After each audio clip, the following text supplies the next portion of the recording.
Luchamos en las aullas, luchamos en la calle, con libros y pancartas, no hay quien nos calle, ni ratios abusivas, ni falta de recursos, usted haga la cara, no vende sus discursos, esto es Usteando, la voz que nos esconde, el grito de la... Buenos días. Saludamos a nuestros oyentes desde nuestro tercer programa de Paradigma Radio, Usteando, que como sabéis sale a las ondas del 90.2 una vez al mes, el primer viernes de cada mes, de 8 a 9 de la mañana, tempranito para empezar bien el día. Desde el estudio Adri Velarde estamos a los micros Rafa Reyes y Ana Ferrando, delegados sindicales de Ustea. Y saludamos también a nuestros realizadores técnicos, Javi y Alberto, que son los que hacen que podamos hacer el programa. Rafa, ¿preparado para nuestro tercer programa? Hoy tenemos un programa cargado de reivindicación y reconocimiento por el trabajo bien hecho. Así que para no pararnos más, pasamos directamente a la dedicatoria. Hoy queremos dedicar el programa a quienes nunca salen en la foto, pero siempre están en el fregado. Las AFAs, AMPAs, FAMPAs, que sostienen la escuela pública como quien sostiene la casa cuando se viene abajo el andamio. Esas familias que mientras el sistema dice ya veremos, ellas están moviendo mesas, organizando talleres, escribiendo correos, reclamando soluciones y, si hace falta, sacando un megáfono. A las madres y padres que dedican parte de su tiempo libre para trabajar, sin ánimo de lucro, por una educación digna para sus hijos y hijas. A todas esas asociaciones que hacen un trabajo tan invisible que si fuese un superpoder ya tendrían una trilogía en el cine. Y aún así, su labor rara vez se reconoce como se merecen. Hoy este programa va por vosotras y vosotros, por esa persistencia que incomoda a algunos, entusiasma a otros y salva la educación pública todos los días. Gracias por no rendiros nunca, por sostener lo que debería sostenerse solo y por recordarnos qué es la comunidad educativa. Así que, familias organizadas del mundo educativo, esta dedicatoria es para vosotros y vosotras con nuestra más sincera admiración. Y aquí empieza Usteando.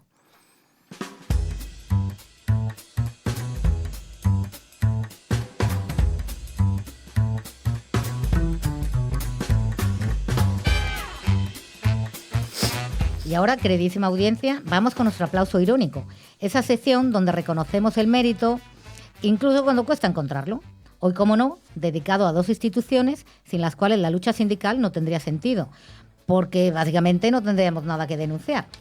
Hoy nuestro aplauso irónico va dedicado con nuestro cariño a los ayuntamientos y a la gran desconocida APAE. ¡Bien!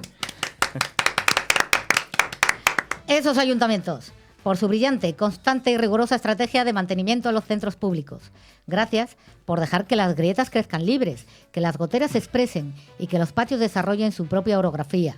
La naturaleza está muy agradecida.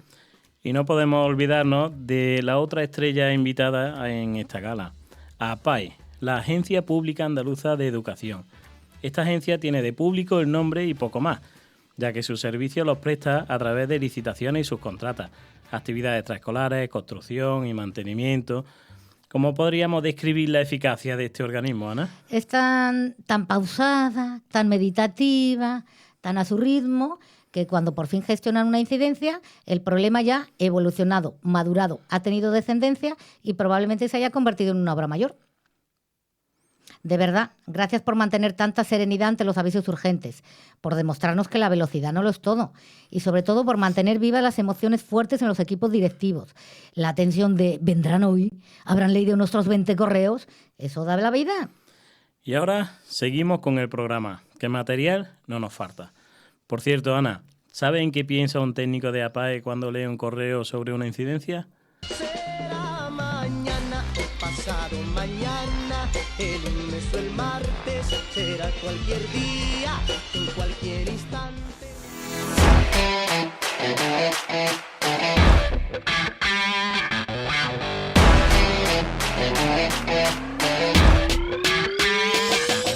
Bueno, nuestra compañera Sonia León, estamos ya con la sección de la trinchera de las dudas.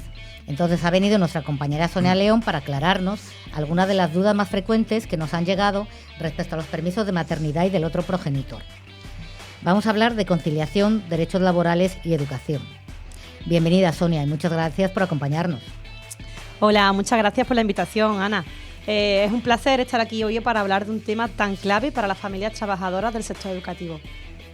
Sonia, para poner las cosas sobre la mesa, ¿qué cambios trae la nueva normativa de 2025 en los permisos por nacimiento para los docentes en Andalucía? Hola, Rafa, pues muy buena pregunta. La base de estos cambios viene del Real Decreto Ley, el 9/2025, que el Gobierno ha sacado este 29 de julio, que amplía el permiso por nacimiento y cuidado del menor. Según esta nueva normativa, el permiso para cada progenitor pasa a ser de 19 semanas, retribuida al 100%. Pero hay detalles importantes sobre cómo se distribuyen esas semanas. Además, aquí en Andalucía tenemos también 4 semanas adicionales para cada uno de los progenitores. Perfecto. ¿Y cómo se distribuyen exactamente esas 19 semanas? Muy bien, a ver, de esas 19 semanas, las 6 semanas primeras deben disfrutarse inmediatamente tras el parto o adopción y de forma ininterrumpida. Luego hay 11 semanas que se pueden usar durante el primer año de vida del hijo o hija a voluntad del trabajador o trabajadora por semanas completas. Y por último están esas 2 semanas adicionales nuevas que el Gobierno ha instaurado, que las pueden pedir solo las personas que han tenido un bebé a partir del 30 de junio de 2025. Y las que lo han tenido a partir del 1 de agosto de 2024 las van a poder pedir a partir del 1 de enero de 2026 con carácter retroactivo. Un poco lío, pero tenemos un problema. El problema es que la Junta de Andalucía no ha sacado normativa al respecto para estas 2 semanas, por lo que no sabemos si se pueden disfrutar sueltas, si pueden ser pegadas a vacaciones, y estamos aún a la espera a 2 de diciembre. Muy bien, muy interesante, pero eso para familias con 2 progenitores, ¿no? ¿Qué pasa con las familias monoparentales? Bueno, pues aquí la mejora es bastante significativa. Para las familias monoparentales o monomarentales, el permiso por nacimiento y cuidado se eleva hasta las 32 semanas. Son las 6 obligatorias, más 11, más 11, más las 4 adicionales que te da la Junta de Andalucía. Es decir, tienen el doble de semanas de las no obligatorias y el doble de estas 2 nuevas que ha instaurado el Gobierno este 29 de julio. Además, les pertenecería el doble de la estancia, de lo que hablaremos un poquito después. No pasa esto con las 4 semanas de la Junta, que solamente son 4, no son el doble. Es decir, que en realidad no son 32, sino que en Andalucía pueden llegar hasta 44 semanas. Lo mejor es que si estáis en esta situación, os pongáis en contacto con nosotras, con USTEA, porque el disfrute de las semanas adicionales de la lactancia acumulada depende mucho del contrato de trabajo. Muy bien, Sonia. Ahora, ¿cómo afecta esto a los docentes en Andalucía en particular? ¿Qué debe saber un profesor o una profesora de la Junta? A ver, Ana, para los docentes andaluces hay pasos específicos que hay que tener en cuenta.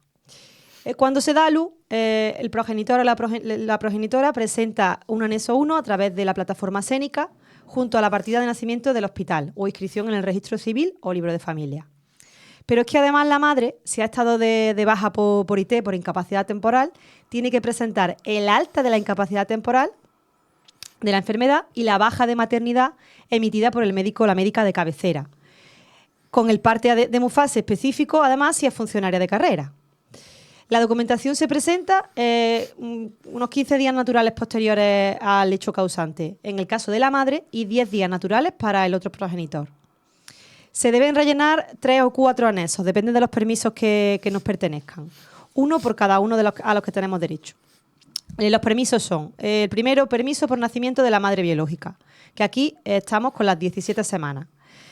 Como hemos dicho, las 6 primeras son obligatorias y en el supuesto de querer disfrutar este permiso de forma ininterrumpida, es necesario aportar la documentación que acredite que en la fecha del hecho causante, es decir, el día del parto, el otro progenitor se encuentra trabajando. Si se quiere disfrutar de forma ininterrumpida, ya en este anexo se puede indicar que se quiere disfrutar de X semanas. Luego pasamos a rellenar un segundo anexo, por un permiso que se llama permiso retribuido de 4 semanas adicionales por nacimiento para la madre biológica o el otro progenitor.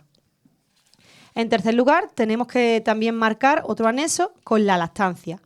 La lactancia puede ser por horas o puede ser por jornadas completas, si la queremos acumulada, que son 28 días naturales para las funcionarias y funcionarias de carrera.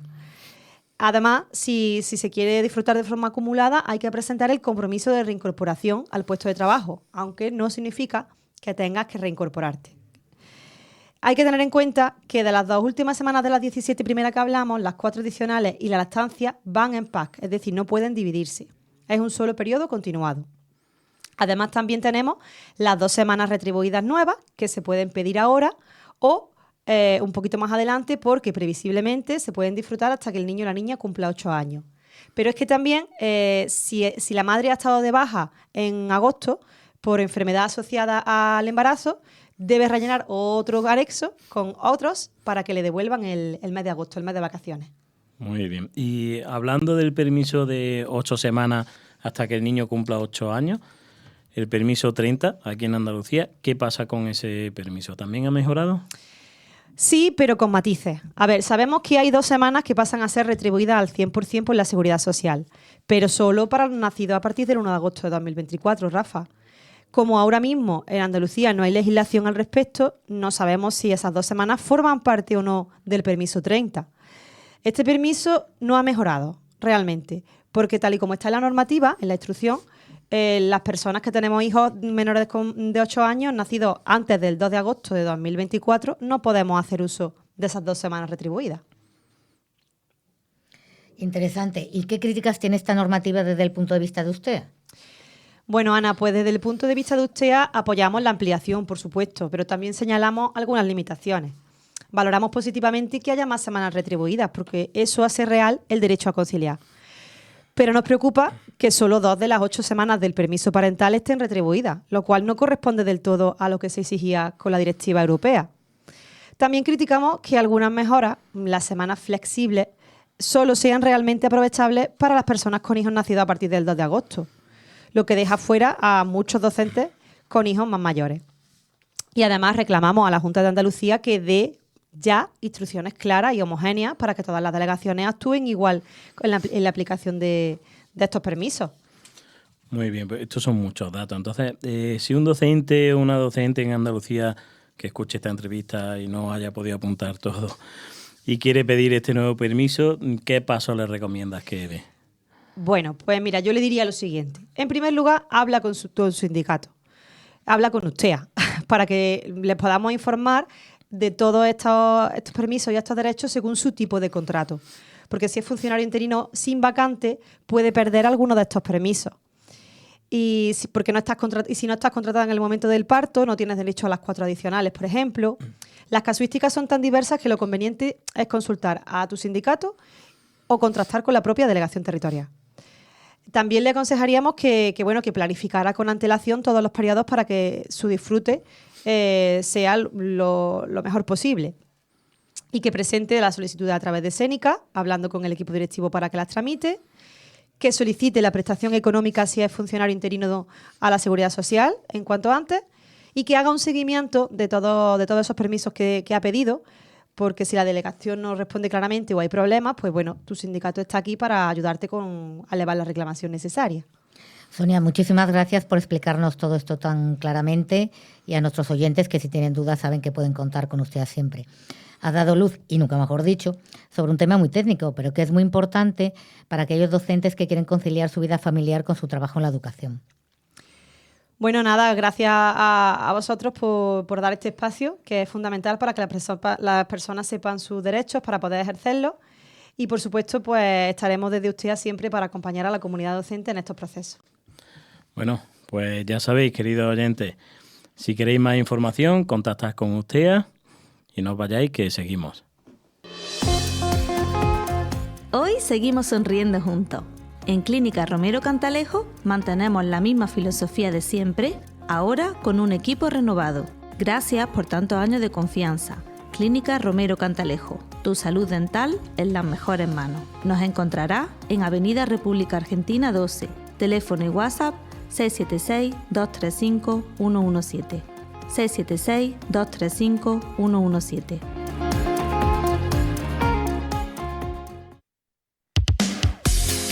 Nuestros micrófonos son también tuyos. Exprésate en Paradigma Radio.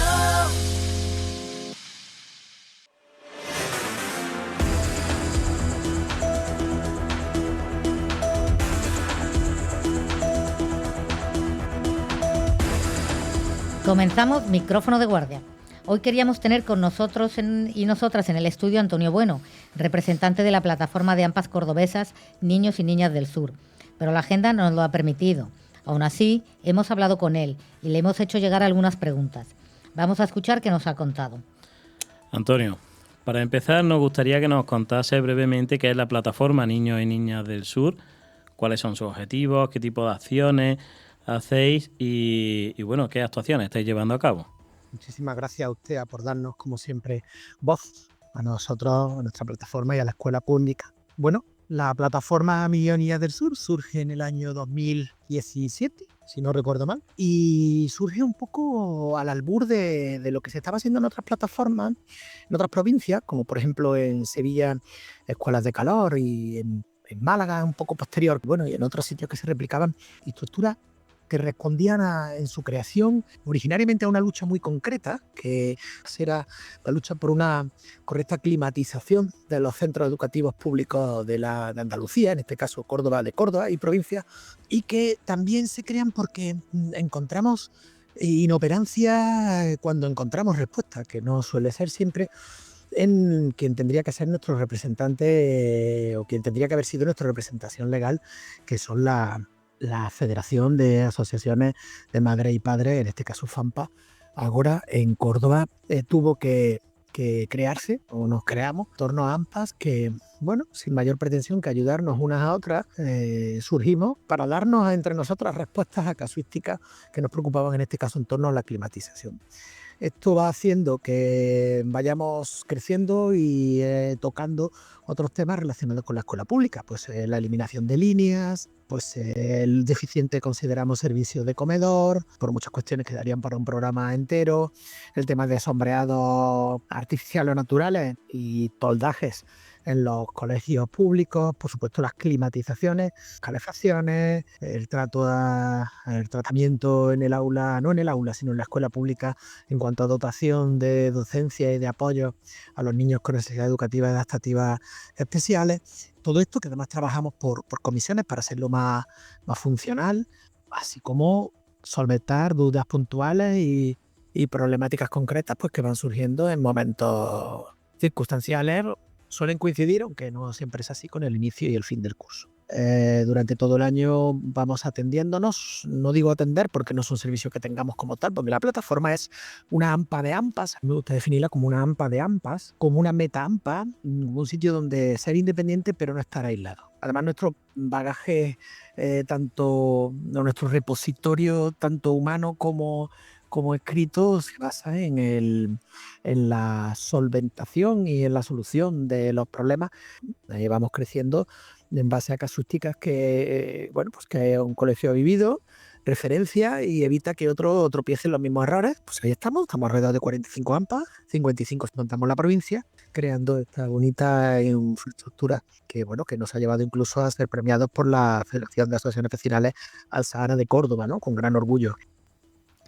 Vamos ahora con un tema que preocupe bastante a la comunidad educativa en general, el estado de las infraestructuras de los centros educativos en Córdoba. ¿Cómo valoráis desde la plataforma el estado actual de las infraestructuras en Córdoba, capital y provincia? Porque hemos recogido datos, ¿verdad, Rafa? Sí, en usted hemos detectado centros con grietas como el CEI Belén Luque en Santa Cruz, el CEI Sénica en Villalón o el CEI Urbano Palma en Santa Ella. En la fachada del CEI La Aduana, por ejemplo, pues hay fibra de vidrio expuesta, o el comedor del CEI Valgafequi, que no tiene salida de emergencia hacia el exterior, obligando a realizar la vía de evacuación cerca de la cocina, que es un punto de riesgo potencial. Desde vuestra experiencia, ¿qué está fallando? ¿El mantenimiento, la inversión, la planificación o todo a la vez? Sí, el estado de la infraestructura es una de las... No lo hemos citado en la primera pregunta, pero porque efectivamente, como tú bien haces aquí ahora, hacer una pregunta requiere un tratamiento específico. Los colegios son, salvo rarísimas, contadísimas excepciones, hablamos de más de 60, 65 edificios. También varía ahí un poquito el número, nos terminamos de poner de acuerdo administración y nosotros y nosotras. Son edificios públicos municipales, además en su inmensísima mayoría. Y son también en su inmensa mayoría edificios antiguos que, bueno, pues que no han contado siempre con la atención que debieran tener. parte de la municipalidad. Cierto es que de un tiempo a esta parte, a nivel técnico, se está poniendo cierto orden también porque está existiendo, y estos hasta 3 concejales nos lo han llegado a espetar a la cara, nunca de manera escrita, obviamente, de manera oral siempre, que es por la presión que hacen la AMPA y esta plataforma. Esto lo han dicho otras personas, no yo, aunque yo soy muy consciente de ello, ¿no? De que podríamos aplicar el castizo dicho de que quien no llora no mama, y estamos muy encima, que por parte no tendríamos por qué, de que el ayuntamiento mantenga un nivel de mantenimiento y de arreglo cuando procede de la infraestructura municipal, pública escolar. El ayuntamiento es responsable de los arreglos y la Junta de Andalucía de las inversiones. Por ejemplo, también nos encontramos con casos como los baños, que en la inmensa mayoría de los colegios tienen cañerías preconstitucionales. Yo considero, sin ser un experto en la materia, que deben tener componentes que a día de hoy estarían incluso prohibidos, considero.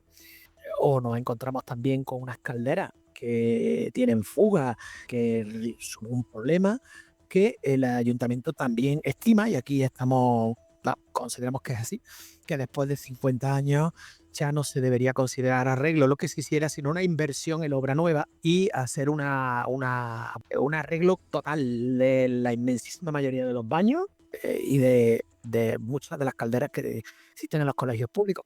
Cuando hay problemas de competencia, bueno, pues existe una comisión técnica mixta en la que están representadas, bueno, pues, educación del ayuntamiento y de la Junta e infraestructura del ayuntamiento, y ahí podrían dilucidar todo este tipo de competencias. Lo cierto es que de un tiempo a esta parte, como digo, a nivel de técnicos, la comunicación es fluida, pero muchas veces se ve entorpecida por la burocracia y determinadas decisiones políticas que no consideran prioridad en lo que nosotras, y no nosotras, sino miles de alumnos y de alumnas, miles de familias de la ciudadanía de Córdoba, infraestructuras que tenemos que estar siempre encima. Por ejemplo, el tema de los toldos, ¿no? Pues el tema de los toldos es un logro, no son los toldos que queríamos, pero hemos metido la ecuación del toldaje, de la necesidad de una sombra y el plantado de árboles también. Lo hemos metido, esta ecuación en la escuela pública la hemos metido de la mano del ayuntamiento cuando el ayuntamiento en un primer momento miraba a la Junta de Andalucía. Bueno, pues en eso seguimos, en mejorar lo que hay, y en arreglar lo que existe y se rompe, la carpintería también. Por ser justo, nos hemos encontrado cierta mejora con nuevas medidas técnicas que se han implementado, pero una medida técnica sin una dotación económica continua, fluida, constante, permanente. Consideramos que para poder desarrollar esta labor bien, como se debe, tendría que cumplirse, por ejemplo, determinadas mociones municipales, como una del 17 de septiembre de 2019, aprobada por mayoría, y en la que se nos hablaba, se comprometían a dotar el Departamento de Infraestructura de personal propio, y eso no existe, no se van cubriendo las jubilaciones. A día de hoy se están subcontratando muchísimos trabajos que podría desempeñar personal propio. Si se invirtieran en estas contrataciones, pues afianzando una nómina de profesionales municipales que velaran por la escuela pública dentro del Departamento de Infraestructuras, que además consideramos que podría perfectamente contar como una especie de subdivisión de colegios. Ellos dicen que existe, nosotros consideramos que no es tan así, pero en cualquier caso, si realmente de facto existe administrativamente sobre el papel, sin duda podría estar mucho mejor dotada de lo que está. Consideramos que eso sí sería darle la importancia que requieren los colegios, su mantenimiento a nivel de infraestructura. Antonio, muchísimas AMPAs nos dicen que se sienten desbordadas o que no saben cómo actuar cuando aparecen incidencias graves en sus centros. ¿Qué recomiendas a las AMPAs que se encuentran en situaciones como estas? ¿Qué pasos deben seguir? ¿Cómo deben organizarse? ¿A quién dirigirse? ¿Y qué estrategias funcionan mejor para conseguir ser escuchadas? ¿Qué pueden hacer las AMPA? Me parece una pregunta súper interesante. Yo la repreguntaría, si me lo permitís. ¿Qué pueden hacer las personas para cambiar su situación? Lo primero es organizarse. Aquello de piensa localmente, piensa globalmente y actúa localmente, ¿no? Pues en las AMPAs y los colegios, en esos microespacios, no tan micro, esto no es diferente. No sé si es que tradicionalmente se ha tenido en mente o en la cabeza ha existido el concepto de que las AMPAs son una especie de un colectivo que está un poco al albur de lo que la dirección diga, o que están para organizar fiestas. Esto está muy bien, pero al final somos un colectivo político, igual que la plataforma, entendiéndose político, ojo, no partidista, pero sí político capacidad de transformar, porque todo en la vida política, el precio del pan, la guardería, la existencia de unos servicios o la carencia de los mismos, y no hay que asustarse de decir que se hace política, no es malo. Diferente es el tema de hacer partidos, que ahí cada uno es muy libre de votar lo que considere, solo faltaría. Y en este sentido, pues las AMPAs tienen desde lo que ya conocemos, de la participación en madres delegadas, padres delegados, pues bueno, muchas veces se basa en una mera transmisión de información vertical desde la dirección, pero que puede usarse para otras muchas más cosas. Hasta, por supuesto, una participación activa como AMPA en cosas que ya hemos mencionado. A nivel, por ejemplo, de la pregunta de infraestructura, pues se hablaba de todo lo que ha hecho esta plataforma, que al final no es sino la suma de su AMPA, ha evitado que las porterías hoy en día estén desocupadas, por ejemplo, en los centros, o ha logrado que haya toldos en los centros, que se planten más árboles, y no sabemos tampoco cuántos ataques estarían hoy en día consumados si no a nivel de línea, de eliminación de líneas, si no existieran las AMPA y las plataformas. De hecho, hay datos que demuestran más que estudios que en colegios donde las AMPA son débiles o no están asociadas en otras metaestructuras como pueden ser plataformas o federaciones provinciales, que igual que antes hablaba que FAMPA estaba inoperativa, FAMPA de año y medio para acá con las personas que la están ocupando es una auténtica maravilla. Estamos trabajando en sinergias con ellas. Pues bien, hay datos que dicen que los colegios sin AMPA o con AMPA que no tienen una labor política, ¿no? Entendiéndose pues, de reivindicación y lucha, resultan más atacadas por la administración, en este caso la andaluza, o que son menos escuchadas, ¿no? Aquí también por la municipal.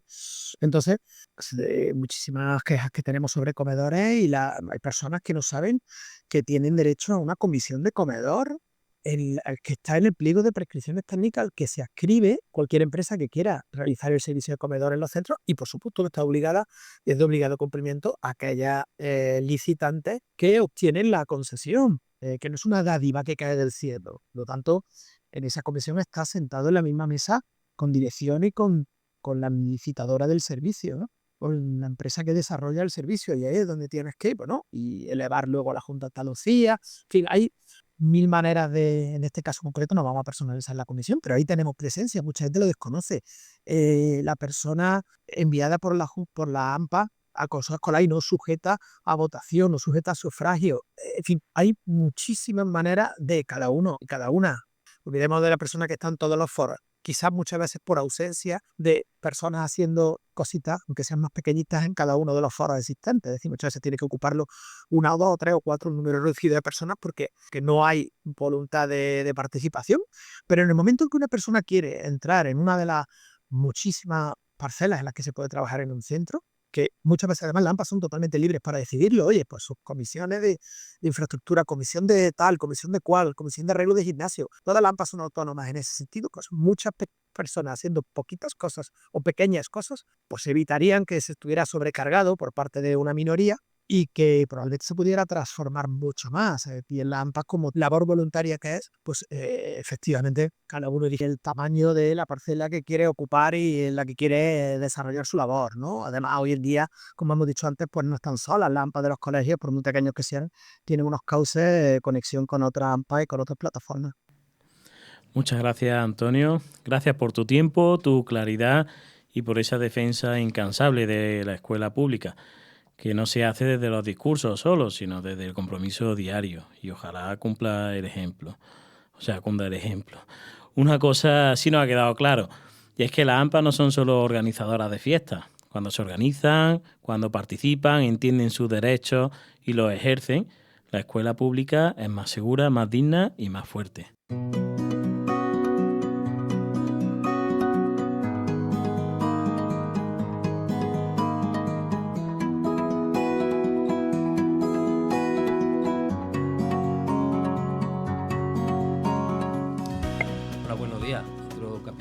De movimiento, este espacio que tenemos en Usteando, donde dedicamos distintas temáticas que vamos a trasladar al profesorado, al alumnado, y que nos parece interesante por aquella relación que siempre digo de que tenemos que estar fuera y dentro y buscar estas respuestas y estos equilibrios. Bueno, hoy en un día muy importante para mí, para nosotras, Hoy este espacio, esta temática en concreto que vamos a trabajar hoy, que es la energía nuclear y el Cabril, esto surge como un compromiso desde usted para con la Asamblea Antinuclear de Córdoba, que allá por octubre del 24 tuvimos un encuentro en Peñarroya y que nos comprometimos de alguna manera a trabajar la parte educativa y con los jóvenes y con las personas que en algún momento están en formación para preguntar, para decirle qué es el Cabril, el gran desconocido, ¿no? Bueno, pues hoy hacemos este programa y ahora mismo con una invitada que es Pepa Bonilla. Buenos días, Pepa. Buenos días. Pepa es la militante de la vida, yo la conozco hace mucho tiempo, es amiga, feminista, ecologista, una referencia realmente de lucha en muchos ámbitos, ¿no? Y me encantaba que estuviera aquí porque quiero que me cuente su experiencia de trabajar con el Cabril, con el tema de la energía nuclear. Era compañera de nuestro querido Pepe Lario, que también desde aquí lo manejamos y queremos ofrecerle este espacio, dedicarle este espacio a Pepe en recuerdo, porque le veníamos comentando antes que era una máquina, que era el que más sabía de España posiblemente del Cabril. Y bueno, nosotros con nuestra humilde aportación vamos a intentar sacar algo por lo menos de experiencia, ¿no? De información, tanto datos, no tanto datos, porque eso quizás los científicos y las personas más dedicadas a esto puedan hacerlo, pero sí desde la experiencia vital, que nos parece fundamental. También nos acompaña, pasa que ha tenido problemas porque está por aquí, nos comentan desde la pecera, Manuel Raya, que viene desde fuera, por eso le cuesta un poquito de trabajo, viene de Hornachuelos, así que le agradecemos. Ahora cuando se incorpore lo presentaremos. Queríamos preguntar, Pepa, primero sobre un poco el origen del Cabril, aquellos por el año donde tú empezaste con tus batallas, que nos cuentes por qué un poco se toma, decir qué es el Cabril, porque hay muchas personas que nos están escuchando y que nos están viendo que no saben realmente qué es el Cabril, y que nos diga un poco por cómo empezó aquello de manera institucional y también cómo empezó la lucha del Cabril en aquellos años, que nos cuentes. Bueno, comentaros, el hecho de que en el 47 hubiera un señor en Córdoba que descubriera y quisiera investigar sobre la bomba nuclear, y empezaron ahí unos pequeños experimentos. Nos enteramos en los años cerca de los 70 por Sebastián Cuevas, que se descubre que existe esa mina, y a partir de ahí empezamos a tomar contacto distintas personas, entre ellos pues mi pareja Pepe Lario, grupo, estaba también Antonia de Almodóvar, Antonia Navas, un grupo de gente. Empezamos a tomar conciencia que había que luchar con el tema del Cabril, porque sobre todo porque había una cuestión fundamental. La energía, lo que nos podía venir en el Cabril era algo no sumamente peligroso, sino de residuos de muy larga vida. ¿Cómo empezamos? Pues ya en los años 78 empezamos con la coordinadora anticabril. A partir de ahí tomamos contacto con una asociación ecologista, AEDENAP, que era anterior a Ecologistas de Nación, lo que hoy conocemos, y pedimos ayuda de militantes antinucleares del movimiento estatal, y a partir de la coordinadora anticabril, que lleva una lucha impresionante. De hecho, contaros que el primer mitin antinuclear que comparto con mi compañero es el 3 de junio de 1979, fecha en que mataron a Gladys Stahl en ese mismo día por un disparo de la Guardia Civil.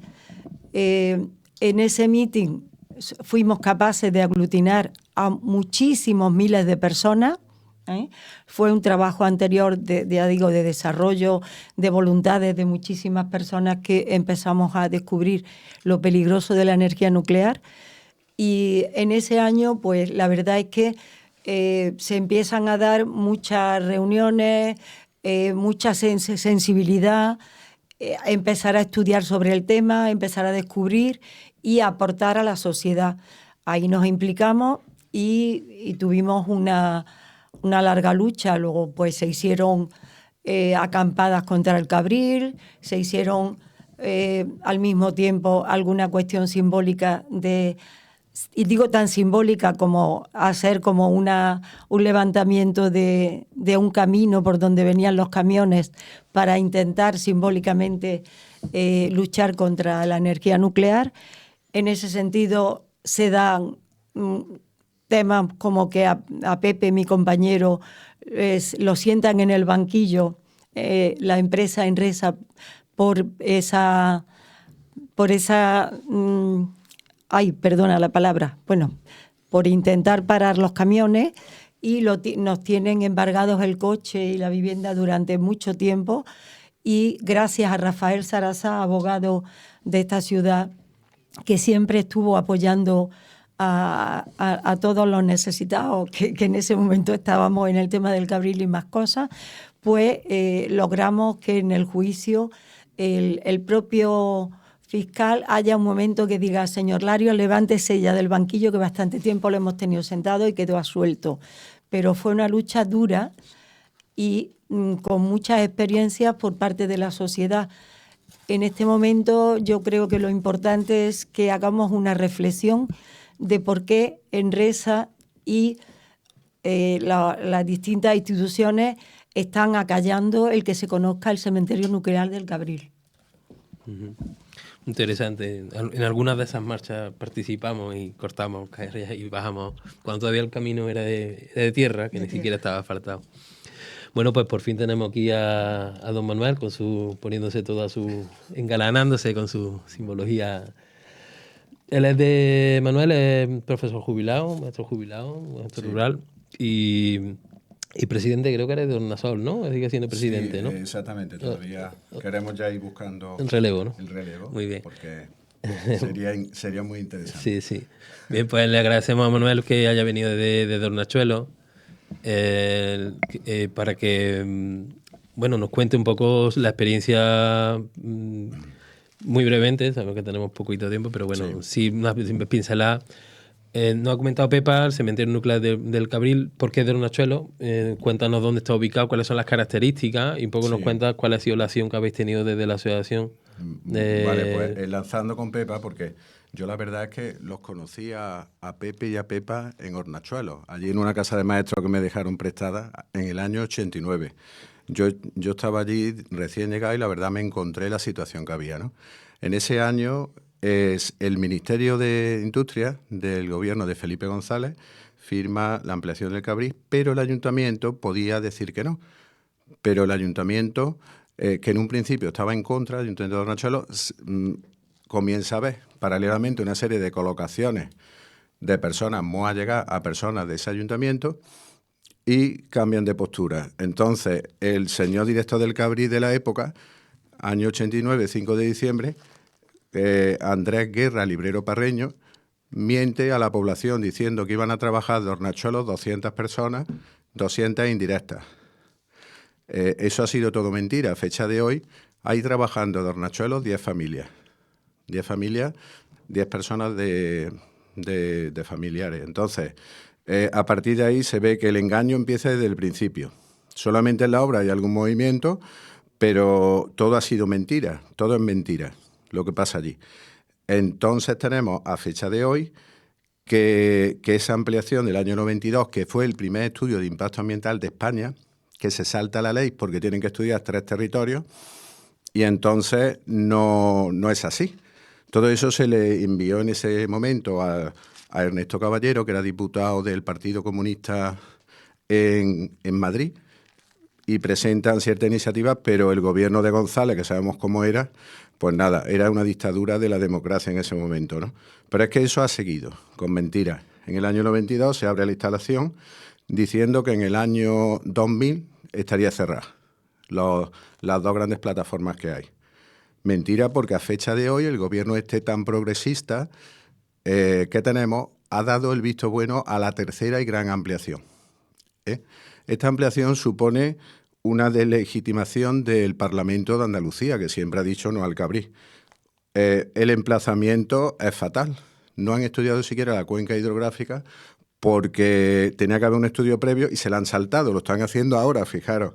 Entonces, Hornasol presentó un recurso de alzada que por supuesto no ha sido contestado, y cuando no lo han contestado aluden a temas legislativos, de fechas, etcétera. Es decir, que la patata caliente no han querido entrar. ¿Cuál es la patata caliente? Pues que el Cabril, por ejemplo, no tiene plan de emergencia exterior. El Cabril tiene solo un plan interior. La ley europea dice que tiene que haberlo.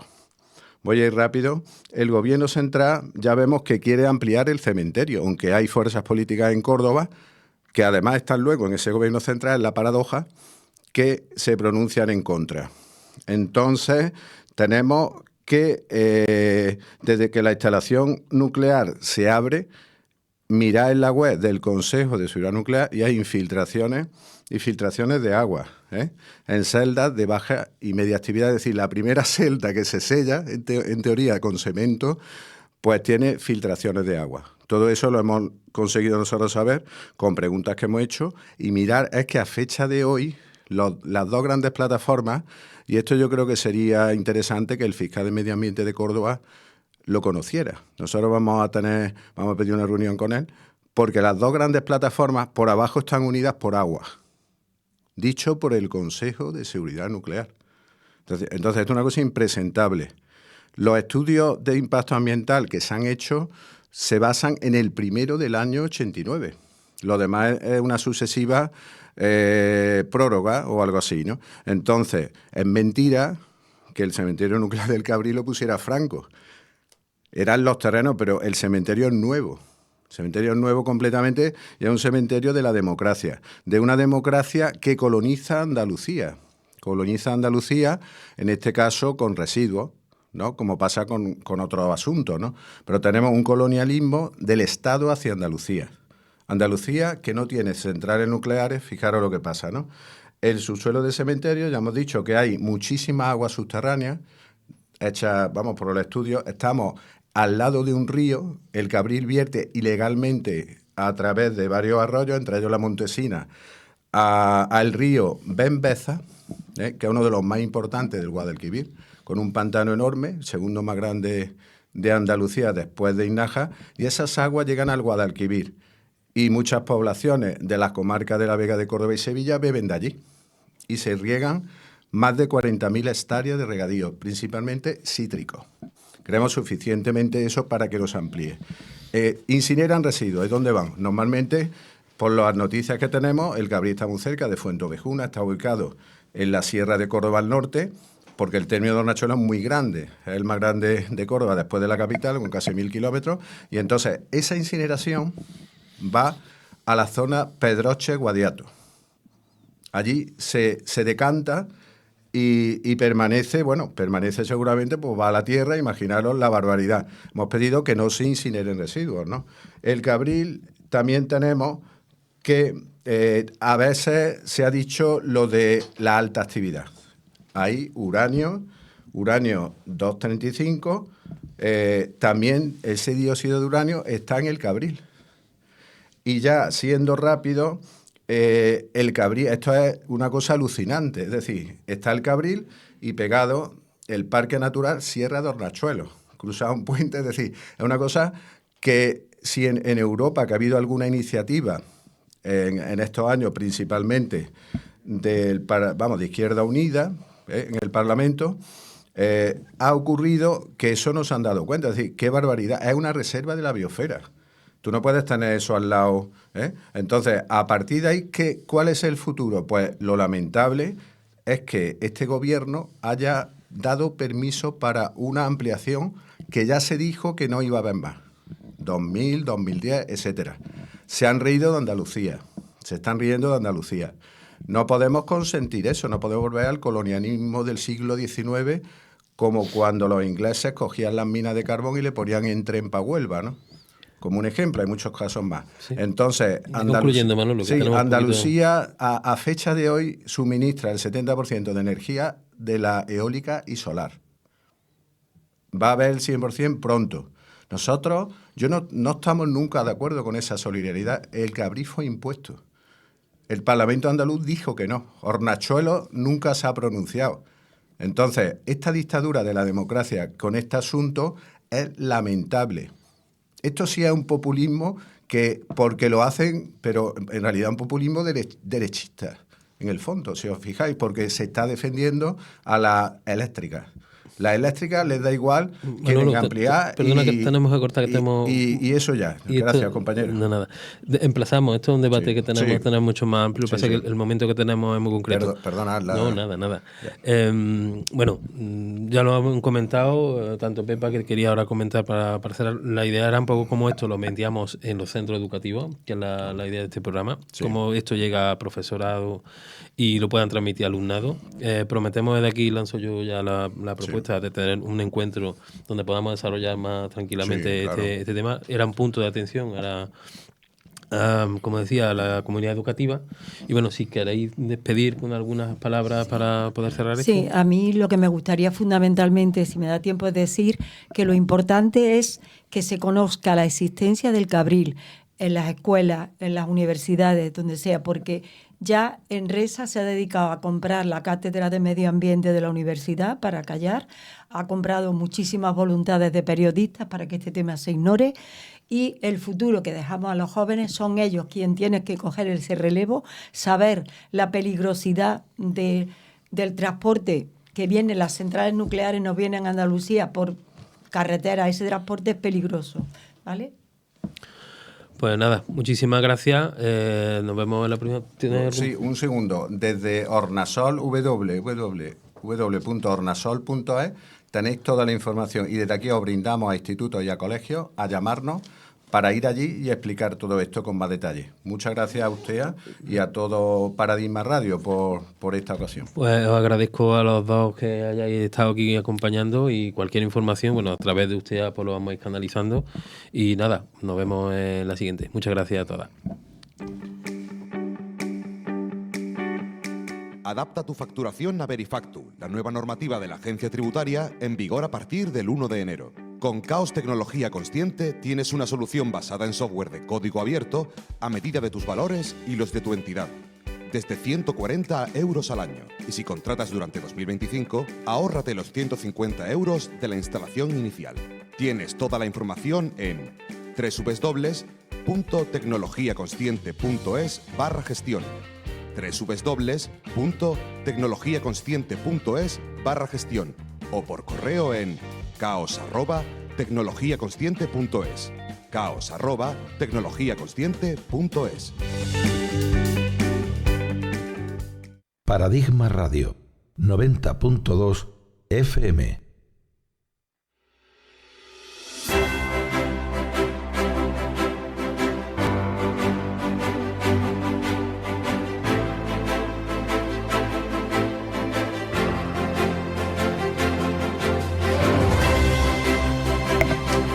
Y llega uno de los momentos que más nos gusta en este programa, ese en el que dejamos las quejas a un lado, al menos por unos minutos, para celebrar lo que sí se hace bien, lo que nos llena de orgullo. Porque la escuela pública trabaja con nuevas metodologías y desarrolla proyectos de investigación, y por eso hoy nos ponemos medallas. Esta vez queremos reconocer el trabajo que se realiza en un centro con docentes que han decidido dar un paso más allá y enseñar de forma diferente. Hablaremos del CEIP Al-Ándalus. Aquí trabajan las matemáticas con un enfoque muy novedoso. Hemos hablado con Teresa García, la creadora del método, y quién mejor que ella para contarnos su origen y en qué consiste.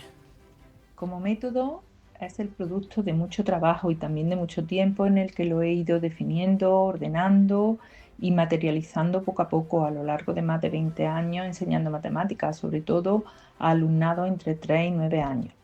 El origen está allá por el 97, la primera vez que tuve delante una clase de primero y que vi claramente que no comprendía las matemáticas.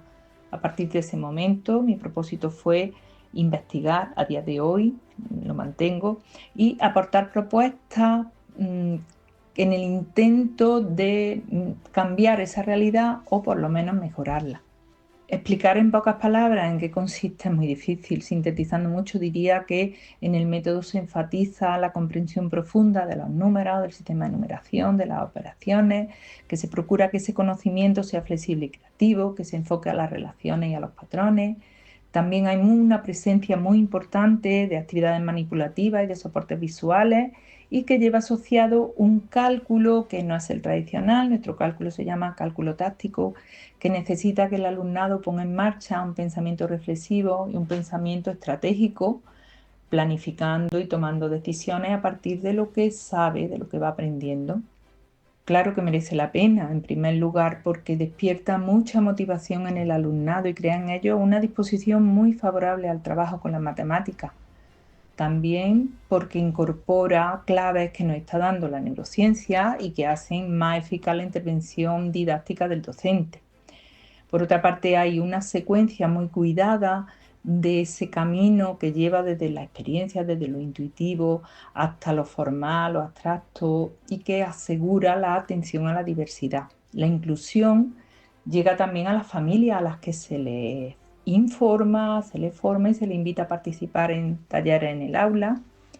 Y por último, porque desde hace 7 años se está realizando en el Colegio Al-Ándalus, desde el curso pasado en el Carlos III de la Carlota, y el resultado pues, está siendo muy positivo en ambos centros. Este método sigue en desarrollo en el centro gracias a 6 maestras implicadas. Laura Romero y Belén Cano son 2 de ellas, y a continuación nos cuentan cómo trabajan en el primer y segundo ciclo y qué resultados han obtenido. En el segundo ciclo seguimos con esta estructura de las sesiones y comenzamos también con una rutina matemática que va cambiando dependiendo del contenido que estemos abordando. La segunda parte de la sesión se dedica a explicaciones verbales y la tercera parte a la ejecución de las tareas y algunas veces, ya como son más mayores, a correcciones. También aprovechamos algunos días para trabajar los paneles numéricos y de manera más lúdica algunas otras actividades. En el primer ciclo, al igual que en el segundo ciclo, pues hacemos esa estructuración de las sesiones, pero en 3 partes fundamentales. La primera a los retos con el encargado, la segunda la ronda y la tercera pues ya el trabajo individual con el cuadernillo gráfico, en el plano gráfico de cada uno. Y siempre los materiales, que es algo importante, están estructurados, están organizados, están sistematizados para que todo el alumnado pueda hacer uso de ellos, tanto en las actividades grupales como en las actividades individuales. En segundo ciclo también recordar que tenemos unas rutinas matemáticas de cálculo mental y de problemas orales que hacemos semanalmente, martes y jueves y lunes y miércoles.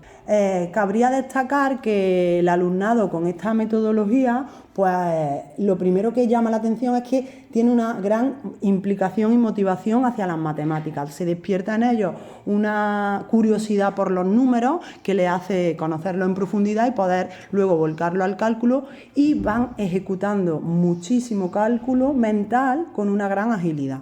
En segundo ciclo destacamos también entre las virtudes del método la inclusión. Nos encontramos ya con alumnado que presenta desfases curriculares en las áreas básicas, y en matemáticas este método nos permite tirar del carro y no dejar atrás a nadie. Están muy motivados, como ha dicho mi compañera, y reciben cualquier planteamiento de actividad con muy buena predisposición. Como hemos escuchado, los resultados son tangibles. Los alumnos mejoran en numeración, cálculo mental y resolución de problemas. Vamos, todo un lujo para la escuela pública.